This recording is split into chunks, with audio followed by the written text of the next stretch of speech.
Hey everybody, welcome back to the channel. Today's video I'm going to be talking about a very common question I get. It's a very broad and honestly a pretty simple question, but it's what is my process in terms of creating a painting from a blank canvas digitally to the final result that we get on the screen right here. So today I'm going to be showing you exactly step by step what exactly is involved from going from your blank canvas, I guess the initial settings and sort of the setup that I use typically, how we get from blank canvas to sketch phase and also into the actual final painting and finishing touches. So right off the bat, most of my commissions, especially the wedding commissions that I do quite a few of, if you look at my portfolio, they're basically created and painted in an 8x10 format or ratio. This is to accommodate very standard framing sizes, and that's actually something that if you are going to be doing commission work for clients, you want to probably have standard or an ideal kind of framing size in mind that you're working with. So with that being said, I typically work in a 4K by 5K or 4000 pixel by 5000 pixel document resolution at 300 dpi. 4K by 5K, it actually is larger than 8x10, but so in a sense I'm working larger than what the final product will be, but I'm not going to have any resolution quality or loss by downsizing to the 8x10. The important thing is we're working within that confined ratio or aspect ratio, so things can be produced at the appropriate size that I need when it's finally printed onto canvas and stretched and mounted. So right now you can see that I'm kind of working through multiple sketch layers. I'm doing very rough, very loose sketches. I'm finding the gesture of the piece. When I feel like I have enough information kind of resolved on the paper, the beautiful thing about working digitally is I can then drop the opacity of a layer, create a new layer directly on top, and then draw with finer and more precise detail as I go. So when I'm doing portraiture, especially for a commission like this, I will sometimes go through 2, 3, 4, sometimes even 5 different sketch layers. I believe this recording only has 3 till I got it to a point where I felt like I had resolved all the information and gotten the accuracy that I needed. Alright, so now that we have the line layer basically kind of figured out, I feel very confident with this sketch. I've dropped the opacity of the line layer, and that way it's there as sort of a guide for me as I start painting. As you can kind of see, I've already hammered in a good chunk of just really basic shapes and color already. But the idea here is if you're brand new to painting digitally, you can take your line layer, create a layer directly below so your lines are still there visually as a guide or reference as you're painting. And what I do really recommend at this point is, as you can see, I'm not really rendering, I'm not really trying to find smooth transitions or gradients within the color.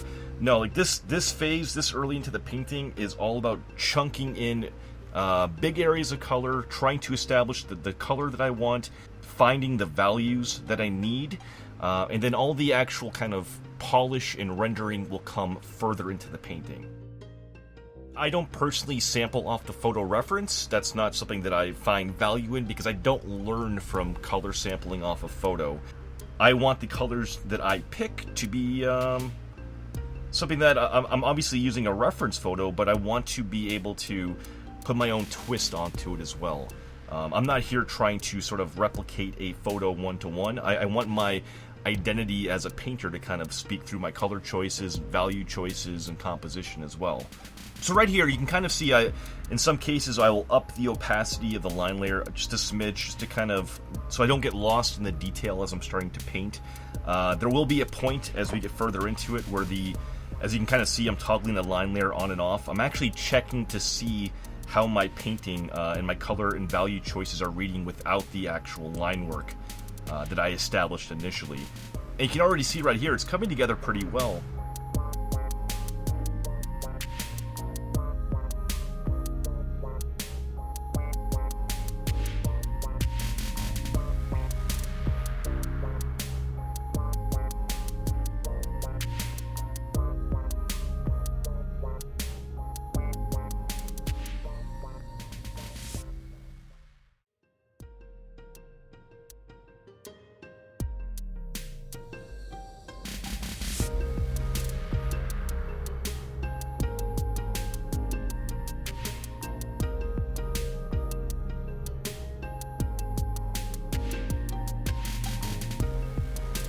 think I ended up using that second photo to decipher some more value transitions and shapes on the cheekbone and the jawline.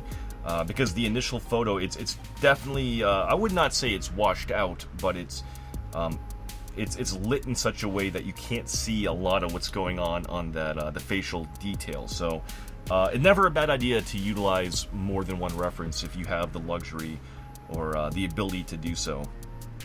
But yeah, this is basically just now a matter of going through, polishing, refining. I'm sampling a lot of local colors I've already established. You can see I'm kind of blending some of like the neck areas, the arm areas. I'm working on the groom's shirt area where I'm color sampling some of the local shadows I've already established, some of those darker and mid-tones, using those to blend.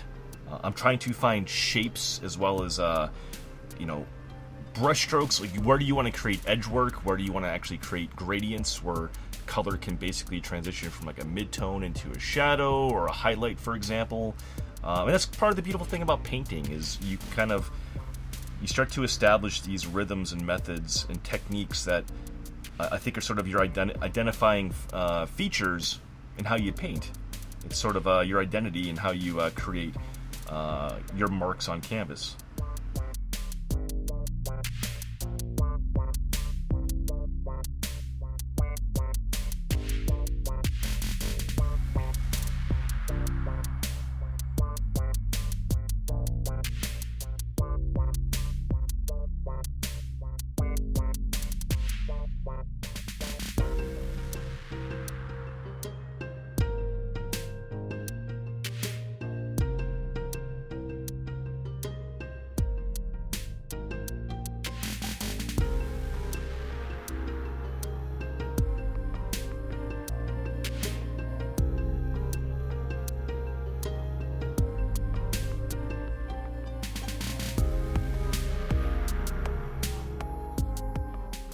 So at this point here, the line layer is all but gone. In fact, it actually might be, I think it's actually hidden, and we're just working off the paint layer. Again, if you actually look at the painting versus the photo reference on canvas, there are definitely a lot of changes. I actually lit up or brightened up the faces quite a bit more, so you have a little more visual detail there. You can see I'm kind of hammering in some darker value within the background, trying to very minimally sort of establish some of the shapes for the audience, the onlookers in the background. I don't want to heavily draw or paint those folks in the background, because I need all the visual information and detail to be kind of honed in on the bride and groom dead center. That's actually a very good way to establish a focal point. There are multiple ways to establish focal points, but in this case, we're basically creating all the visual clarity and crispness and all the rendered detail in the foreground with the bride and groom, and the background is all the extra information, under-rendered. It's more kind of looser brushstrokes. That's actually the really fun stuff to render and paint as well, because you can kind of get loose and kind of create more fun shapes and stuff, just to kind of imply like maybe an arm or a face or a t-shirt wrinkle, something along those lines.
Alright, we're kind of winding down here. You can see I'm sort of going through and finding all the little minor details, like the little bit of a highlight on her back shoulder blade and some of the finer details, and kind of creating some shapes with like the veil, for example, and you know, maybe pulling some of the orange back and putting more of a whiter tone into the veil itself. Because again, we're not going for a one-to-one recreation of the painting, but we want to have some artistic license with this as well.